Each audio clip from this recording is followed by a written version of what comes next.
Welcome, everyone. I'm Manon Herzog from Polyplexus and will host today's episode of Talk Polymath. For those of you joining us for the first time, Polyplexus is a DARPA-funded platform dedicated to removing barriers and accelerating the research process. If you haven't already, you can join our community at polyplexus.com. So now let me introduce our Talk Polymath guest. We are so pleased to have Anastasia Yanchilina with us today. Her background and current work is both tied to the past and the future. She studied paleoclimate, paleoceanography, and climate policy at Columbia University, where she also completed her Ph.D. She went on to complete her postdoctoral training at the Weizmann Institute of Science in Israel. Her expertise focuses on marine geology and geochemistry.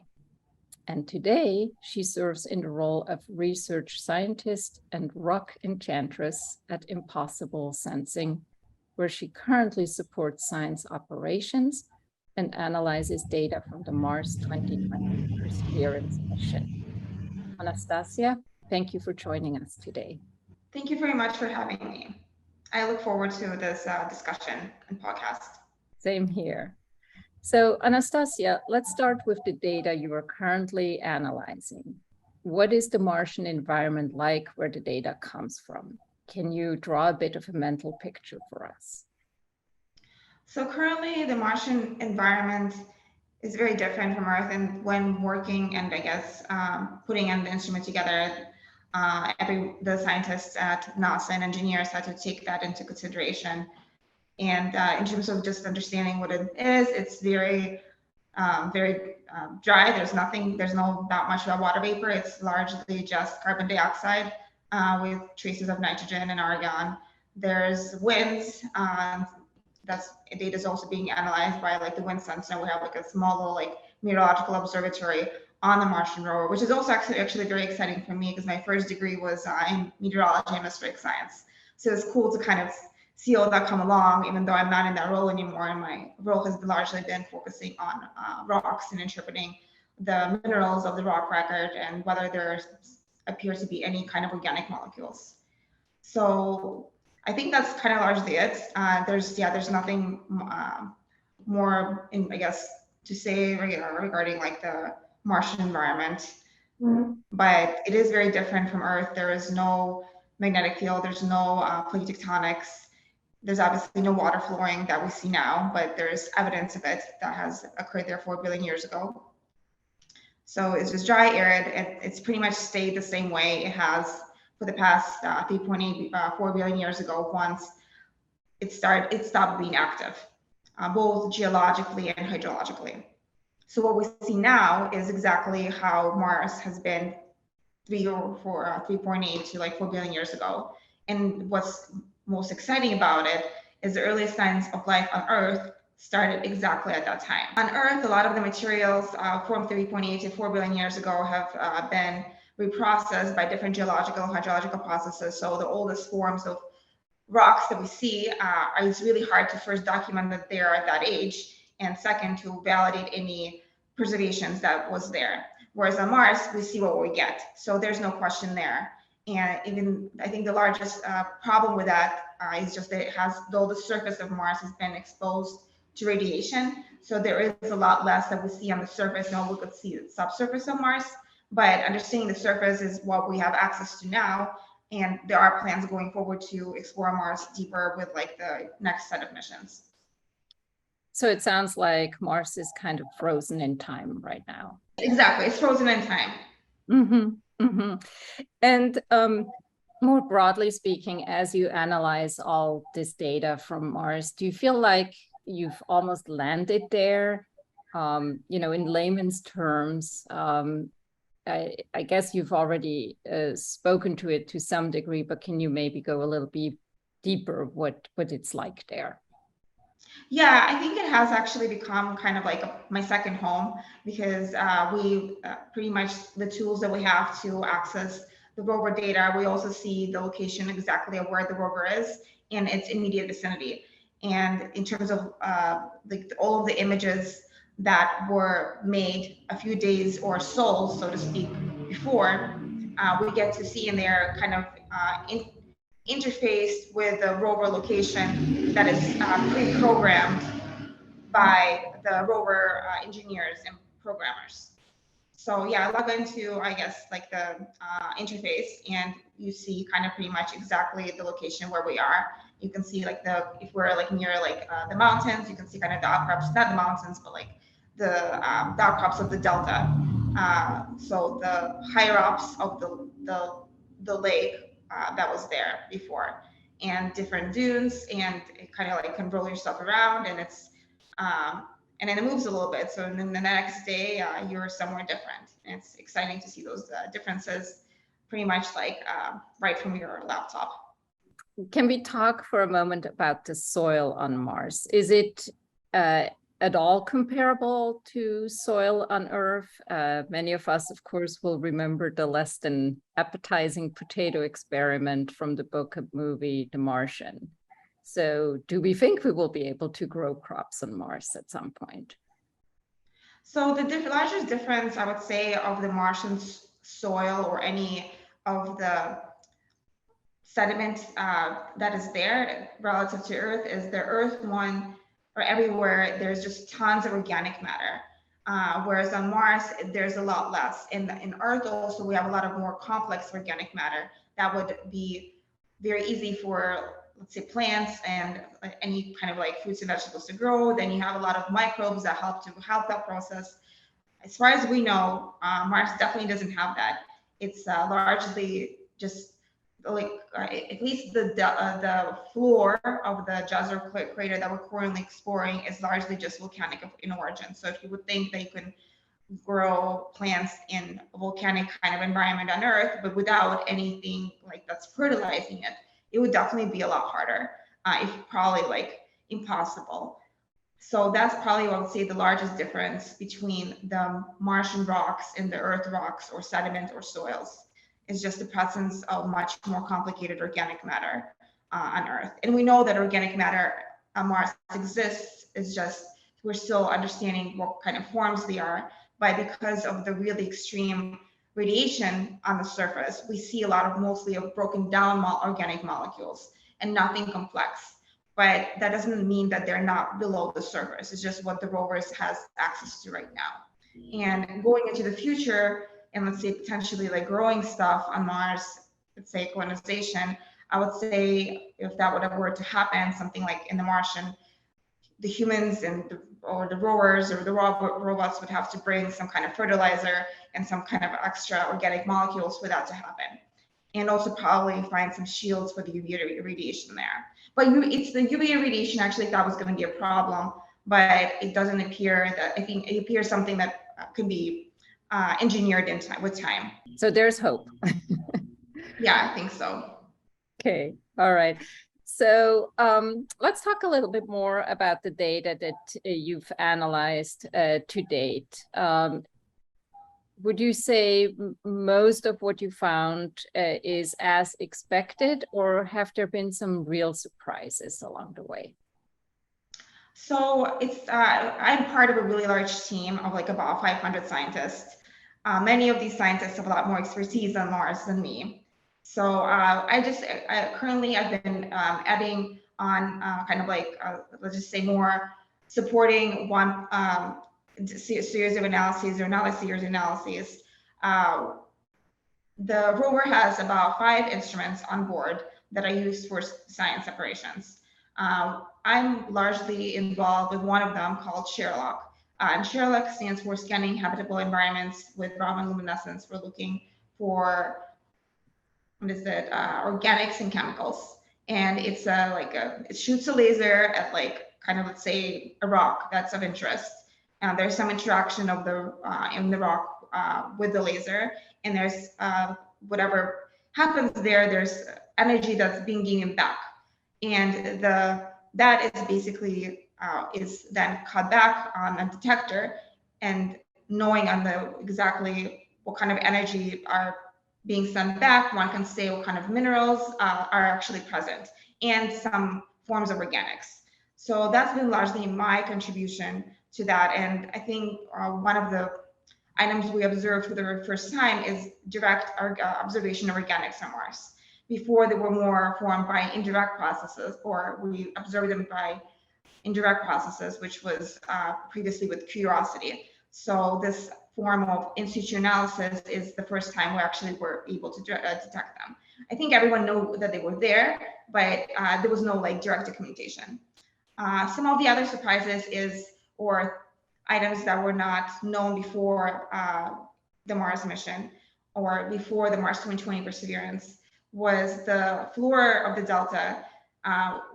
We had some kind of idea of what rocks composed the floor of the delta, but it was not clear whether it was a sedimentary rock or volcanic rock. And if it's a volcanic rock, it's actually once the samples get brought back to Earth, one can know what kind of age at least the floor of this crater lake was formed at. If it was a sedimentary rock, it would have had a lot of potential for preserving potential, as we would call, not biology, but biosignatures, the presence of biology. But after looking and using Sherlock and a number of other instruments on board the rover, it was pretty clear there was the origin of the floor of the crater was volcanic. So that was probably one of the kind of really clear, not really surprises, but it was more of, this was something really cool, and we now know what was the origin. So that was, I think, one. And then another one was looking and understanding what was the hydrological dynamics of the lake itself. And there was a paper from one of the people who are part of the team that came out a few months ago that pretty much showed that it was, at least at the time of deposition of certain features, we call them remnants of the delta. It was clear, or it was indicated that it was not an outflowing lake, but it was a closed lake. And there was also for a period of time, it seemed like it was a kind of the river that was flowing into it was kind of calm, and after a while there was a lot of like turbidity and a lot of really just sudden flows into the lake. But just in this were results that came from looking at some of the remnants of the features that were left when these flows happened. That's very exciting, and there are many different avenues to probably go even deeper, it sounds like. More generally speaking, what do we know today that we didn't know 6 to 8 months ago? Yeah, so I think largely those were the two items I mentioned, was understanding and clearly seeing that the floor of the delta was volcanic of origin. And second is that there was water flowing into the lake for 3.8 to 4 billion years ago. And also, so the volcanic origin is seen from certain minerals, such as olivine. And there was definitely a lot of olivine in one of the two units that composed the floor of the delta. But what's even more interesting was that there were little salt particles that were also deposited, which the understanding is they were formed from evaporation processes following when the lake dried down. So following this high hydrological activity, something must have happened to lead to the lake lowering essentially and leaving behind salts. This would be analogous to something that one would see, let's say, in the Dead Sea. The Dead Sea is now pretty much all salt. Right, right. And it's actually a perfect segue to my next question. Before you were focused on Mars, your focus has been on oceans, and particularly the Black Sea. Does it inform your work on the Mars data at all? And if so, how? Yeah, I think so. I think the largest contributions I did or made with the help of my research partners and my advisors, of course, at Columbia, was that there were a lot of floods into the Black Sea lake. It was also previously at certain parts in the past, it was a lake, and during the time when our planet was last deglaciated, there was a lot of floods that came into the Black Sea at about like 14,000 years ago. So these were similar to what potentially was happening on Mars, as I mentioned, with all these like really high energy flows that happen. And perhaps there was also kind of melting from the ice sheets then on Mars at that time. This is something that's kind of like also being discussed in the Mars and in our team community.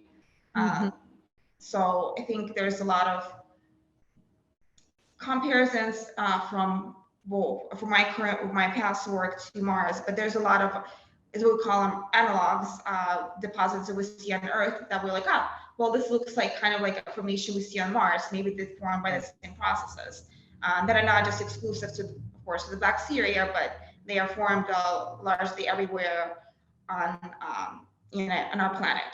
And especially, I think, knowing and understanding formations of deltas and the changes of sea levels is also very helpful for interpretation and understanding the formation of the Mars delta and the former lake that just now, completely dried out. Yeah, and so of course I must ask, we know as of now, no water has been found, and based on what you were just telling us, there seems to be a clear reason, but do you think there is still the possibility of finding water, maybe even an ocean? So, I mean, definitely there's no ocean on the surface of Mars. We definitely would have like detected something like that right now. But I think the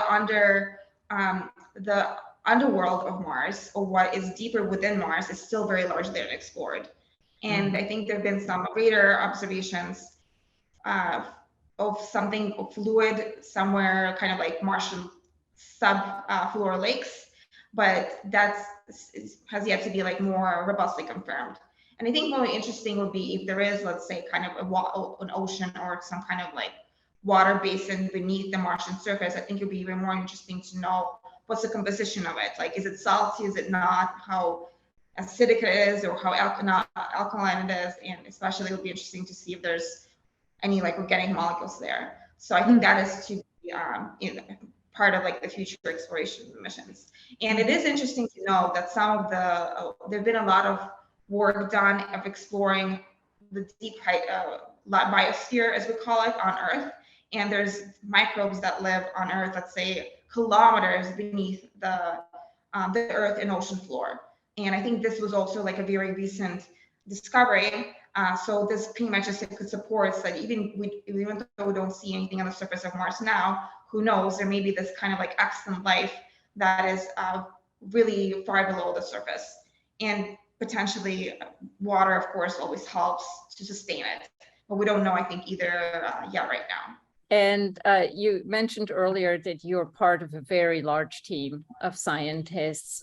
What is the plan for the data? How is it going to be used once it's analyzed? So I think largely a lot of the data, we just go to conferences, talk to each other, and publish papers and make decisions to what is the future? Where do we go from now? So the data is, I think, available to the public after a certain period. So anyone can go and analyze it if they want to, including images that are, I think, one can look at pretty much any, a few days after it's taken. So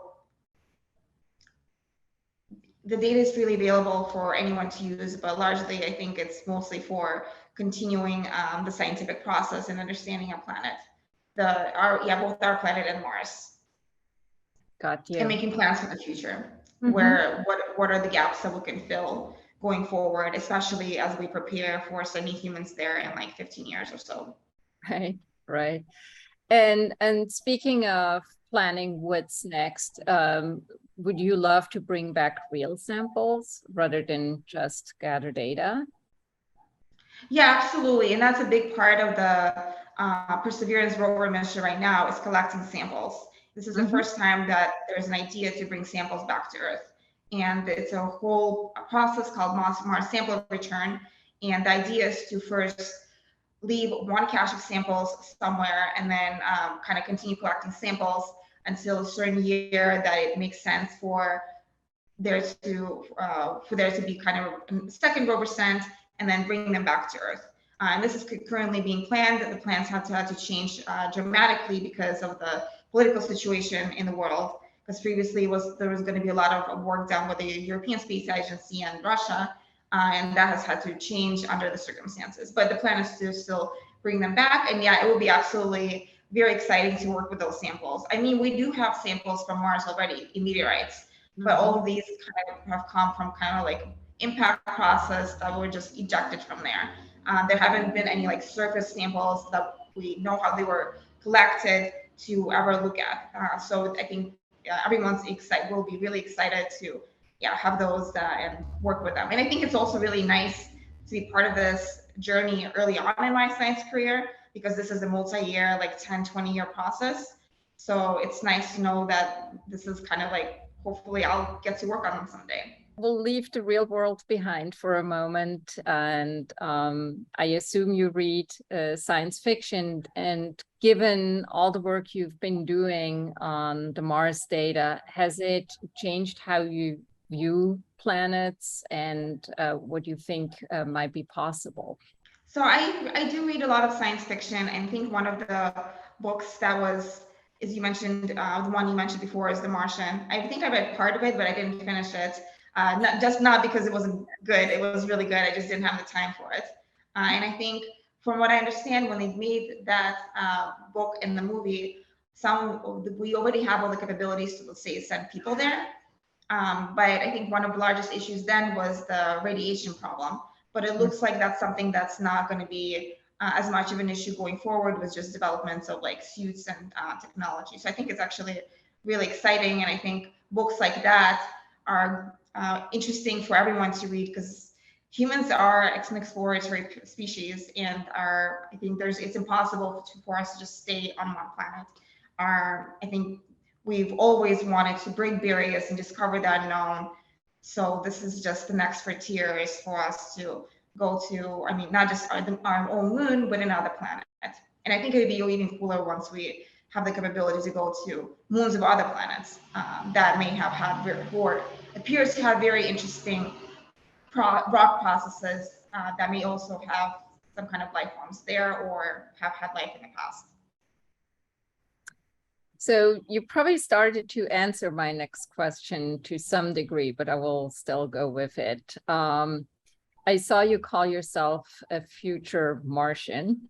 And with that, in your mind, is it a binary where humankind will need to move to another planet such as Mars? Or do you think it will be more about an expanded view, where we are no longer bound to this planet and we can benefit from other ones? Yeah, so I think it's just going to be natural for humans to explore other planets, and but going forward with better technology to start colonizing them. That's when that's going to happen. I think nobody knows now. Of course, we all know Elon Musk also has that dream, but otherwise, I think there's a lot of like work and money spent on developing that. I think with the way our planet is now, I think it's really good to also spend a lot of money and resources to take care of our own planet first, before thinking a lot of science fiction. But I do think this science fiction colonization is going to happen sooner or later, because of our human nature, that our plan is just to go forward, and but hopefully not leaving Earth behind in a bad way. I think it's good to do both. And I think one of the items that is just natural is just resources. And there are a lot of interesting minerals and rare earth elements, for instance, that we need for our own technology, as we know now. So the whole solar system mining and looking for other planets for resources is also kind of probably going to be helping fuel this efforts. Yeah, that makes sense. Do you think, on the other hand, also there might be something that we will bring to Mars that may be beneficial to that planet? I think the idea now is to keep Mars as pristine as possible without any human contamination before we know for sure if there are any kind of like biology there at all. So I think when we do send humans there, I think the idea is to keep it as kind of like clean as possible. So yeah, hopefully that answers your question. Yeah, yeah, no, absolutely. And we haven't talked about it at all, but you know, given what we are learning about environments like Mars, do you think there are things to be gleaned from as we are actually trying to figure out how to deal with climate change on planet Earth?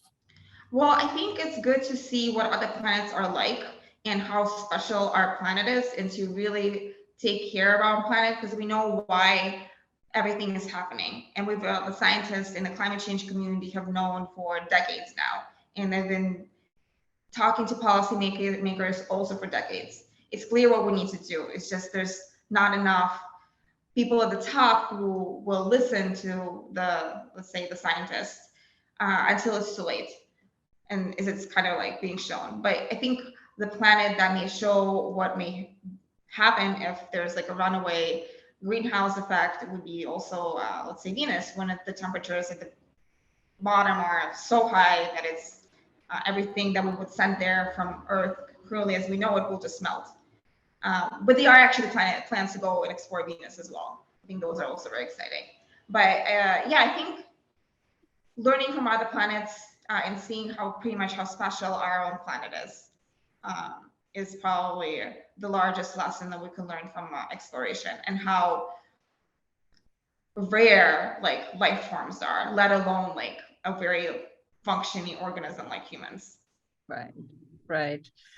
So we're coming up for time, and I'll close with the question, what other worlds do you want to explore after Mars to advance humanity? Yeah, so at Impossible Sensing, we're involved in a lot of different projects to make in some of the instruments that are currently on Mars, like with what I described, like Sherlock, to send to, let's say, I think the goal will be to send to like some of the moons of Jupiter and Saturn.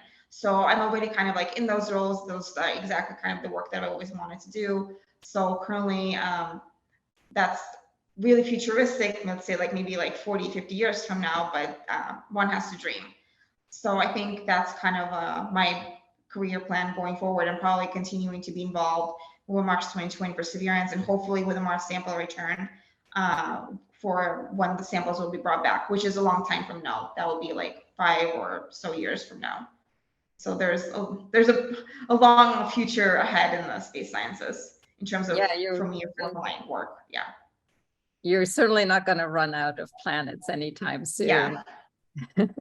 Well, thank you so much, Anastasia. This has been a wonderful conversation. We'll certainly be watching where you're going next, and we've learned so much about Mars. So to check out more cross-disciplinary conversations like this, follow us on our YouTube channel. And I also want to give it back to Anastasia one more time. Anastasia, if anybody would like to get in touch with you, what's the best avenue? The best way is email, Yanchilina@impossiblesensing.com. The email is on the company website, I believe, and also feel free to follow me on Instagram. It's Nyanchil. So yeah, I'll be happy to answer anyone's questions and to make more career-oriented friends.